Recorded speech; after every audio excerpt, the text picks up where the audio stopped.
ভারতে একদিন হতে পারে নাই এখন পর্যন্ত। অলরেডি ভারতে বিভিন্ন জায়গাতে মুসলিমদের উপর এবং স্থানীয় মুসলমানদের উপর বিভিন্ন ধরনের হত্যাকাণ্ড, মারামারি, ভাঙচুর চালাচ্ছে এই যে দক্ষিণ বাংলায় যে বিজেপি নেতা সে। দেখেন ভাই, ভারতের মুসলমানরা সব থেকে বড় ভুল করেছে যে তারা তৃণমূলকে হারিয়ে, তৃণমূলকে ভোট না দিয়ে ওরা বিজেপিকে ভোট দিয়েছে, যার কারণে এখন এদের ফল ভোগ করতে হচ্ছে।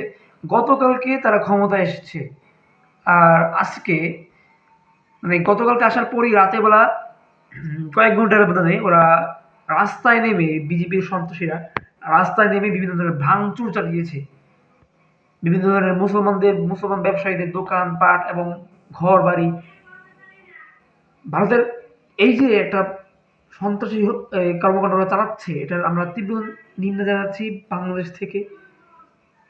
এবং এবং আমি প্রশাসনকে অনুরোধ করছি, বাংলাদেশ থেকেও আমরা হুঁশিয়ারি করছি যে মুসলমানরা যেন সেখানে ভালো থাকে, অন্যথায় কিন্তু খুব খারাপ হবে।